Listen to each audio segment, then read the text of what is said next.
오늘 이 저녁 함께 예배드리는 여러분들에게 하나님의 은혜와 평강이 함께 하시기를 바랍니다.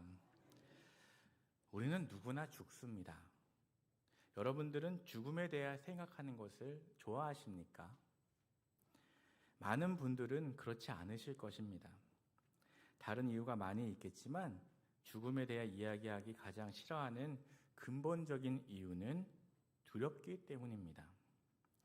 나는 두렵지 않다 하고 큰 소리 치는 사람도 막상 죽음의 위기가 닥쳐오면 굉장히 두려워하고 무서워합니다.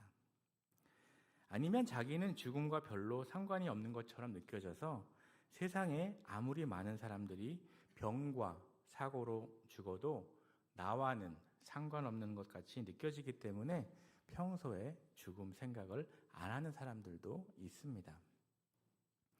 그러나 참된 지혜는 죽음을 직면하는 데서 얻을 수 있습니다. 잠언을 읽어보아도 잔치를 벌이는 데보다 장례가 난 곳으로 가라라고 말씀합니다. 특히 예수님을 믿는 그리스도인들에게 죽음은 고통이 아니라 하나님 품에 안기는 참 안식의 순간이며 죽음은 끝이 아니라 영원한 생명으로 들어가는 축복의 문입니다. 또한 죽음을 진지하게 생각하는 것은 삶을 더욱 풍성하게 만들 수 있습니다.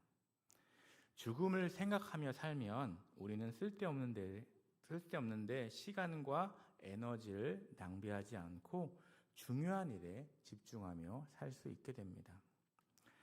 세상에서 벌어지는 여러 사건들은 우리에게 일어나지 않는 것들이 많습니다. 하지만 죽음은 모든 사람에게 일어납니다. 그렇기 때문에 우리는 그것을 대비하고 있어야 하는 것입니다. 오늘 읽은 말씀은 요한복음 11장에 나사로가 죽었다가 다시 살아나는 사건의 일부입니다. 본문 말씀은 38절에서 44절이지만 11장 전체를 살펴보며 함께 나누기 원합니다. 나사로가 살아나는 기적을 통해 하나님께서 우리에게 가르쳐 주기 원하시는 메시지가 무엇인가를 함께 찾아보고자 합니다. 요한복음 10장 10절에서 예수님은 이렇게 말씀하셨습니다. 도둑이 오는 것은 도둑질하고 죽이고 멸망시키려는 것뿐이요 내가 온 것은 양으로 생명을 얻게 하고 더 풍성히 얻게 하려는 것이라. 아멘. 예수님은 우리에게 영원한 생명, 즉 천국에 들어가는 구원을 주실 뿐 아니라 더 넘치게 알게 하시려고, 더 넘치게 얻게 하시려고, 즉 이 땅에 사는 동안 풍성한 삶을 살게 해주시려고 오셨다는 것입니다. 그런데 사랑하는 나사로가 병이 들었을 때 즉시 와서 고쳐주지 않으시고 머물던 곳에 이틀을 더 계심으로 그가 죽도록 놓아두셨습니다. 왜 예수님은 그렇게 하신 것일까요? 그것은 죽음을 통해 더욱 풍성한 생명을 누린다는 것을 가르쳐 주시기 위함이었습니다. 11장 25절에서 26절 말씀을 함께 읽겠습니다. 25절, 26절입니다. 예수께서 이르시되 나는 부활이요 생명이니 나를 믿는 자는 죽어도 살겠고 무릇 살아서 나를 믿는 자는 영원히 죽지 아니하리니 이것을 내가 믿느냐. 아멘. 예수님께서 이 나사로의 누이 마르다에게 하신 말씀입니다. 우리는 죽음에 직면할 때 어떻게 살아야 할지를 생각하게 됩니다. 어떤 모습으로 죽을지를 생각하면 삶의 질이 향상됩니다. 시간을 낭비하지 않고 가장 값진 삶을 살기 위해 가장 값진 일에 시간과 에너지를 투자하게 되는 것입니다. 나사로가 죽었다 다시 살아남을 통해 확실하게 배우는 점이 있습니다. 그것은 아무리 하나님이 사랑하시는 사람이라도 고난은 찾아온다는 사실입니다. 요한복음 11장에서 나사로에 대해 강조되는 표현이 있는데 바로 주께서 사랑하시는 자라는 말입니다. 3절에 보면 이에 그 누이들이 예수께 사람을 보내어 이르되 주여 보시옵소서 사랑하는 자가 병들었나이다 하니, 또 5절에서 6절을 보면 예수께서 본래 마르다와 그 동생 나사로를 사랑하시더니 나사로가 병들었다 함을 들으시고 그 계시던 곳에 이틀을 더 유하시고 라고 말씀하고 있습니다. 예수님은 사랑하시는 자가 병들었다는 소식을 들으시고도 계시던 곳에 이틀을 더 머무셨습니다. 사랑하시는 자가 병들었으면 즉시 가서 병을 고쳐주어야 하는 것이 당연하지 않겠습니까? 그런데 예수님은 가시는데 천천히 가신 것도 아니고 오히려 그때 계시던 곳에 이틀을 더 머물며 지체하셨습니다. 이 사건을 통해 크게 세 가지 교훈을 얻을 수 있습니다. 첫째는 하나님의 지체는 거절이 아니라는 것입니다. 나사로가 병들었다는 소식이 전해졌을 때 우리는 당연히 예수님께서 당장 나사로에게 가셔서 그를 고쳐주시면 좋겠다, 고쳐주셔야 한다는 마음이 듭니다. 이 부분을 읽을 때 저도 당연히 그런 마음이 들었습니다. 아니, 사랑하시는 자가 병들었으니 즉시 가서 고쳐주어야 하지 않겠나? 그러나 예수님은 이틀을 더 지체하시고 나사로가 무덤에 있은 지 나흘이 되도록 지체하십니다. 이럴 때 마르다의 마음이 어땠을까요? 21절 말씀 읽겠습니다. 21절입니다. 마르다가 예수께 여짜오되 주께서 여기 계셨더라면 내 오라버니가 죽지 아니하였겠나이다. 이것이 바로 우리의 마음일 것입니다. 후회와 한과 원망과 불평의 마음이 섞여 있지 않겠습니까? 우리에게도 어떤 불행한 일이 벌어질 때 이 마르다의 말이 바로 우리의 마음일 것입니다. 주님이 역사해 주셨으면 그렇게 되지 않았을 텐데, 그런데 여기서 우리가 반드시 기억해야 할 것은 예수님이 이틀을 지체하신 것은 결코 마르다와 마리아의 요청을 거절하신 것이 아니라는 사실입니다. 예수님이 나사로의 누이로부터 부탁을 받으시고도 이틀을 더 유하신 것은 결코 그들의 부탁을 무시하고 거절하신 것이 아닙니다. 거기에는 그들이 알지 못하는 깊은 뜻이 있었습니다. 때로 하나님은 우리가 원하는 것을 우리가 원하는 때에 주시지 않을 때가 있습니다. 아니, 그럴 때가 더 많습니다. 사실 그런 경우를 우리는 많이 경험하지 않습니까? 정말 꼭 되기를 하나님께 간절히 기도했는데 안 되는 경우가 많습니다. 그러나 그럴 때 꼭 기억해야 할 것은 내가 바라는 것이 이루어지지 않는다고 해도 그것이 곧 주님께서 내 간구를 거절하셨다는 것이 아니라는 사실입니다. 그렇다면 왜 하나님은 우리의 기도에 응답해 주지 않으십니까? 원하는 것을 주시면 얼마나 좋겠습니까? 그런데 왜 안 주실까요? 오히려 왜 우리의 마음을 꺾어 놓으시는 것일까요? 그것은 하나님께서 우리가 원하는 것보다 더 좋은 것을 주시기 원함입니다. 우리가 원하는 것은 겨우 요 정도인데 하나님은 엄청난 것을 주기 원하시기 때문입니다. 그런데 겨우 요만큼만 원하시니 구하니까 그게 아니라고 하시는 것입니다. 또한 우리는 지금 당장 이루어지기 원합니다. 주님, 당장 주십시오. 지금 주십시오. 저는 지금 이게 꼭 필요합니다. 그런데 주님은 지금 안 주시고 한참을 기다리게 하십니다. 왜냐하면 그때가 더 적절한 때이기 때문입니다. 위대한 믿음의 사람인 사도 바울이 육체의 가시, 사탄의 가시를 제해달라고 생명을 건 기도를 3번 했습니다. 하지만 그때 하나님은 노 하셨습니다. 내 은혜가 내게 충분하다. 그러나 하나님은 바울에게 그 후 더 놀라운 은혜들을 부어주셨습니다. 우리의 기도에 하나님이 때로는 예스 하고 주십니다. 사실은 예스가 더 많습니다. 안 들어주시는 것만 생각나서 그렇지 사실 들어주신 것이 더 많습니다. 그런데 때로 no 아니면 wait, 기다려라 하고 응답하실 수 있습니다.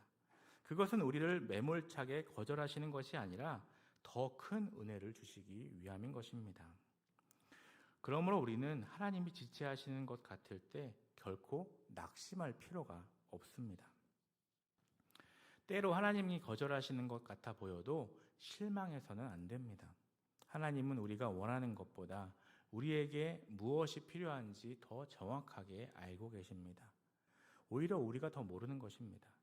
우리에게 필요한 것을 모르고 원하는 것만 구하는데 하나님은 필요한 것을 정확히 주십니다.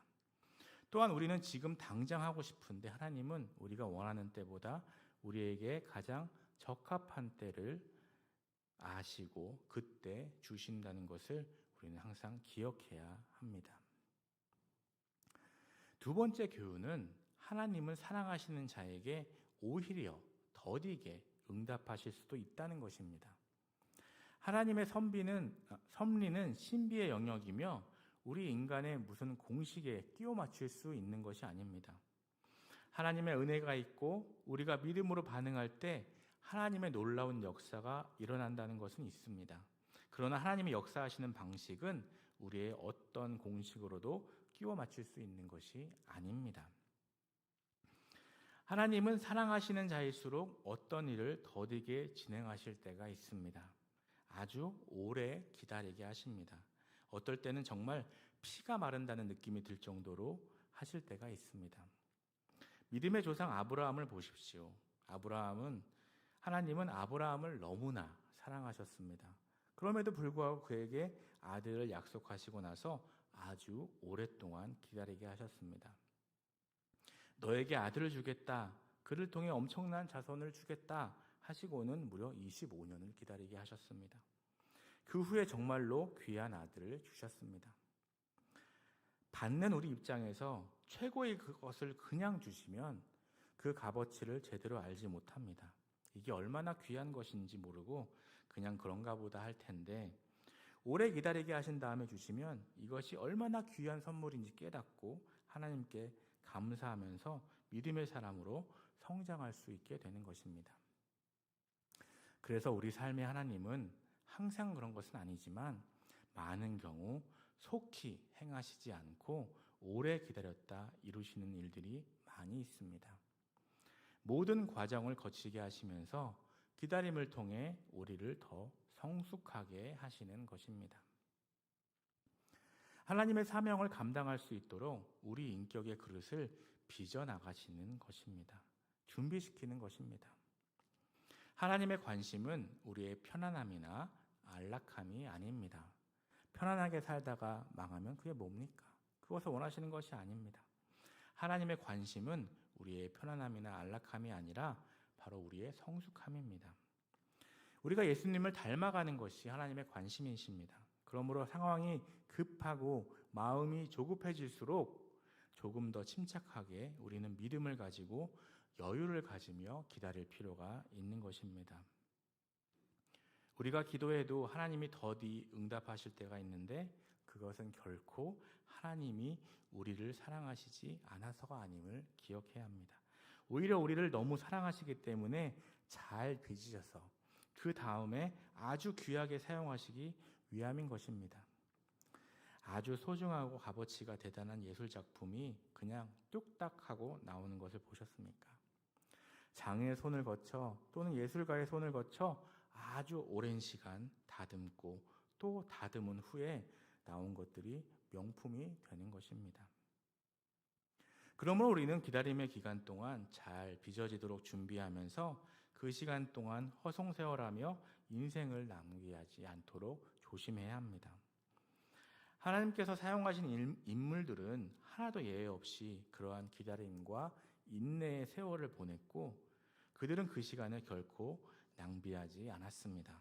그들은 그 기간 동안 미래를 위해 철저히 자신을 준비시켰습니다. 혹시 하나님께서 아직 내 기도에 응답하고 계시지 않습니까? 내가 원하는 것을 주시지 않으셨습니까? 그렇다면 지금 내가 할 일은 다른 게 아니라 나 자신을 준비시키는 것입니다. 아직 준비가 덜 되었기 때문에 주시지 않으시는 것입니다. 이 인고의 시간을 준비의 시간으로 삼으시기 바랍니다. 마지막 교훈은 고난을 통해 하나님의 관점을 배우게 된다는 것입니다. 나사로가 병들었을 때 고쳐주신 것보다 죽어서 썩어 냄새가 날 때 살려주신 것, 그냥 병을 고쳐주신 것이 아니라 아예 죽은 사람을 다시 살리신 사건을 통해 더 큰 하나님의 영광이 나타났습니다. 이 기적을 통해 나사로가 죽은 것을 보았는데 또 다시 살아난 것을 보고 많은 사람들이 예수님을 믿게 되었습니다. 하나님은 이미 연약한 우리를 더 연약하게 만드실 때가 있습니다. 이미 부족한데 더 부족하게 하시고 이미 가난한데 더 가난하게 하십니다. 이미 실패했는데 더 실패하게 하셔서 아무 소망이 없다고 할 때까지 이르게 하실 때가 있습니다. 나사로가 병들었을 때만 해도 인간적인 희망이 어느 정도 남아 있었습니다. 누이들이 예수님께 사람을 보내서 빨리 와서 고쳐달라고 했습니다. 그때까지는 아직 희망이 있었습니다.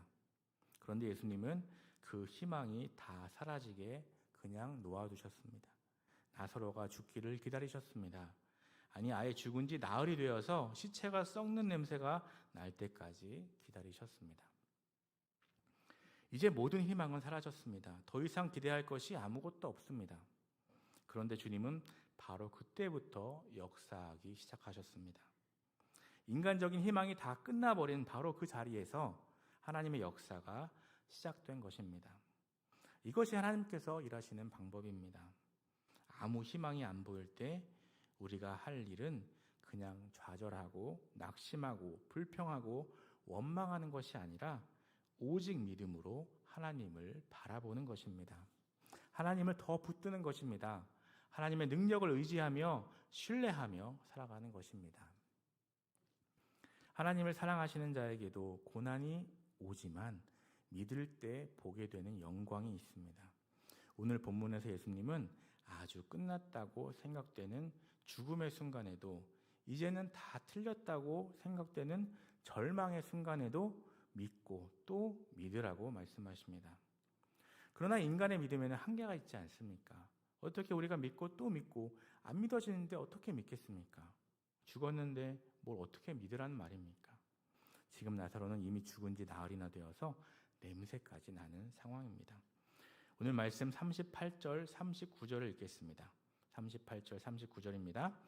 이에 예수께서 다시 속으로 비통히 여기시며 무덤에 가시니 무덤이 구리라 돌로 막았거늘 예수께서 이르시되 돌을 옮겨 놓으라 하시니 그 죽은 자의 누이 마르다가 이르되 주여 죽은 지가 나흘이 되었음에 벌써 냄새가 나나이다. 아멘. 무슨 말입니까? 돌을 예수님께서 옮겨 놓으라고 하시니까 싫어요, 안 됩니다 하는 말을 돌려서 표현한 것입니다. 하지만 이 마르다의 이 말은 정말 이해가 가는 말입니다. 아주 상식적이고 합리적인 대답이었습니다. 그런데 예수님이 기대하시는 대답이 아니었습니다. 이것은 아주 상식적이고 합리적인 말인 것 같지만 주님께서 원하시는 말은 그런 것이 아닙니다. 주님은 우리에게 믿음의 말이 나오기를 원하십니다. 40절에 보면 예수께서 이르시되 내 말이 내가 믿으면 하나님의 영광을 보리라 하지 아니하였느냐 하시니 기록하고 있습니다. 그러니까 이 말씀은 이때 하신 것이 아니라 이미 전에 이 말씀을 하셨다는 뜻입니다. 그것을 마르다에게 다시 상기시켜주고 계시는 것입니다. 하나님은 우리의 믿음을 따라 역사하십니다. 그리고 우리는 그 믿음을 통해 하나님의 영광을 볼 수 있습니다. 신앙은 참으로 역설적인 것입니다. 봤기 때문에 믿는 것이 아니라 믿으면 보입니다. 봐서 믿는 것이 아니라 믿으면 보이는 것입니다. 이것이 참 놀라운 믿음의 신비입니다. 이러한 믿음의 사람에게는 몇 가지 믿음의 표시가 있습니다. 나사로가 병들었을 때 누이들 마르다와 마리아가 가장 먼저 한 일은 사실은 기도입니다. 예수님께 사람을 보내어 사랑하는 자가 병들었다는 소식을 알린 것은 와서 고쳐달라는 기도인 것입니다. 하나님은 믿음의 사람의 기도를 통해 역사하십니다. 우리는 하나님의 약속을 믿고 그 능력을 신뢰하며 믿음으로 기도할 때 역사가 일어나는 것입니다. 믿음의 사람은 기도합니다. 그리고 기도하면 믿음이 더욱 강해집니다. 기도할 때 특히 말씀을 붙잡고 기도하면 강력한 믿음을 얻게 되는 것입니다. 그리고 그 말씀을 듣는 순간 마르다는 믿음이 생겼습니다. 그리고 그 말씀에 순종하게 되었습니다. 41절 말씀을 읽겠습니다. 41절입니다. 돌을 옮겨 놓으니 예수께서 눈을 들어 우러러보시고 이르시되 아버지여 내 말을 들으신 것을 감사하나이다. 아멘. 맨 앞을 보면 돌을 옮겨 놓으니 그럽니다. 이것을 보면 마르다의 믿음은 분명히 위대한 믿음입니다. 왜 위대합니까? 예수님의 말씀을 듣고서 마르다는 주님, 죽은 지가 나흘이나 되어서 냄새가 납니다. 대답했습니다. 그때 주님께서 내가 믿으면 하나님의 영광을 보게 되리라고 내가 내게 말하지 않았느냐라고 하셨을 때 마르다가 에이 싫어요. 그게 말이 됩니까? 지금 시체가 썩어서 냄새가 나는데 돌을 옮겨 놓으면 뭐합니까? 라고 거부하지 않았습니다. 놀랍게도 시체 썩는 냄새가 돌을 막아 놓았음에도 새어나오는 상황인데 돌을 옮겼습니다. 바로 이것이 위대한 믿음인 것입니다. 주님이 말씀하셨을 때 자기 머리로는 이해가 안 가지만 주님이 말씀하시니까 순종하여 행동한 것이 바로 위대한 믿음이라는 것입니다. 작지만 순종하는 믿음입니다. 사실 마르다도 우리와 같습니다. 그런데 순종하는 것이 위대한 믿음인 것입니다. 말씀에 대한 믿음의 반응이 곧 순종입니다. 비록 내 생각으로는 이것이 이해가 안 되고 말이 안 되지만 주님의 말씀이기 때문에 순종할 때 기적이 일어나는 것입니다. 오늘 말씀 43절, 44절 말씀 읽겠습니다. 이 말씀을 하시고 큰 소리로 나사로야 나오라 부르시니 죽은 자가 수족을 배로 동인채로 나오는데 그 얼굴은 수건에 쌓였더라. 예수께서 이르시되 풀어놓아 다니게 하라 하시니라. 아멘. 순종하면 믿음이 강해집니다. 순종하면 사랑을 받습니다. 순종하면 복을 받습니다. 순종하면 하나님의 기적을 맛보게 됩니다. 순종하면 하나님께서 책임져 주십니다. 아주 작은 순종이고 작은 믿음이었지만 돌을 안 옮겼으면 이 기적을 못 봤을 것입니다. 돌을 옮겼더니 주님의 기적이 일어난 것입니다. 그러므로 순종의 사람이 되어야 합니다. 하나님은 순종하는 사람에게 이처럼 복을 주십니다. 순종하는 사람을 높이 세우시고 하나님의 기적을 맛보게 해주십니다. 내 지식과 생각과 경험을 믿는 것이 아니라 하나님의 말씀을 믿는 것이 순종입니다. 믿고 행하는 것입니다. 순종하면 점점 더 믿음으로 나아가게 되지만 순종하지 않으면 자꾸 하나님의 말씀을 지키지 않을 구실을 찾게 되는 것입니다. 순종은 기적의 그릇을 준비하는 것과 같습니다. 예수님이 하시는 일은 나사로를 살리시는 것입니다. 죽은 나사로를 살리는 것을 누가 하겠습니까? 주님밖에 할 수 없습니다. 그런데 마르다가 할 일은 돌을 옮기는 것이었습니다. 돌을 옮겨서 주님의 기적이 일어나도록 준비해 드리는 것입니다. 예수님은 돌을 옮기는 일까지 해주시지 않으셨다는 것을 주목해야 합니다. 예수님이 돌아 움직여라 했으면 바로 움직였을 것입니다. 그러나 그렇게 능력을 쓰지 않으셨습니다. 너희들이 돌을 옮겨라. 순종해서 옮겨라 말씀하셨을 때 그 말씀에 순종했을 때 나사로가 살아나오는 기적을 본 것입니다. 주님이 해주셔야 할 엄청난 일이 있고 또 내가 할 일은 아주 작지만 내가 해야 할 일이 있음을 구분할 줄 알아야 한다는 것입니다. 그것이 믿음의 사람입니다. 믿음의 사람은 무슨 엄청난 믿음을 가진 사람이 아니라 엄청난 그 주님을 믿기 때문에 내 작은 일을 감당하는 사람이 믿음의 사람인 것입니다. 지금 내가 옮겨야 할 돌은 무엇입니까? 이것을 지금 찾아보시기 바랍니다. 이 사람이 누군지 한번 맞춰보시기 바랍니다. 7세 때 가족 파산, 9세 때 어머니의 죽음, 22세 때 사업 실패, 23세 때 주의회 의원 낙선, 24세 때 사업 또 실패, 25세 때 약혼녀의 죽음, 27세 때 신경쇠약으로 병원에 입원, 34세와 39세 때 하원의원 2차례 낙선, 45세와 49세 때 상원의원 2차례 낙선.